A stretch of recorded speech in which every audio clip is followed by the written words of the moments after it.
Eta Carinae is one of the most intriguing sources in the sky, and there's actually a large group of us around the world that are keenly interested in it. Eta Carinae is one of the most massive stars in the galaxy, and it is also a very evolved massive star that we think is near the end of its lifetime. It is believed to be about 90 solar masses, and it was thought to be a single star for the longest time, but it turns out that we know that it is actually a binary system, and there is a second star that we believe to be about 30 solar masses that exists in the system. In the 1840s, Eta Carinae experienced what we call the Great Eruption, where it blew out somewhere between 10 and 40 times the mass of our sun in material.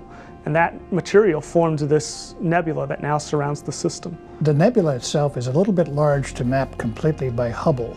And actually we did that a long time ago with the Space Telescope imaging spectrograph.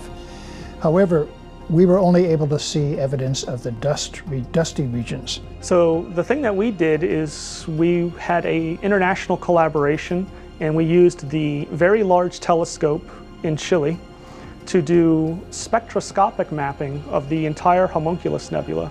And what makes our mapping unique is that previously only about 5 slits had been used to map the entire homunculus, whereas we use closer to 100 slits across the entire length of the nebula to map everything, including very small details. This is one of the first times we not only have a 3D model for an astrophysical object, but we were actually able to take our 3D model and print it on a 3D printer. What we find here is that there's dimples in the 2 lobes, here in the blue shifted, that which is approaching us, and in the red shifted section here.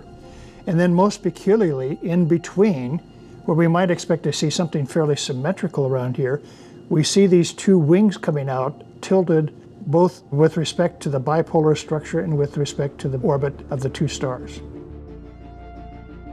That gives us very important information about the physical mechanisms that are responsible for forming the nebula. For example, trying to determine whether or not it was a single star that had an explosion, or if the binary had some important effect on shaping the nebula. This new model tells us that potentially the explosive event happened when the stars were closest to each other, and that the material that came out not only came out in the polar regions, but was shaped in the orbital plane, which is between these 2 systems. It tells us that the explosion event probably started on one side of the star and then propagated elsewhere.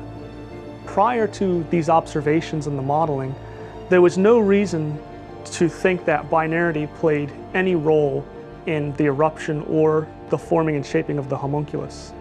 But now that we have this more detailed model, it turns out that the distance between each of these features is very similar to measurements that we have of the central binary.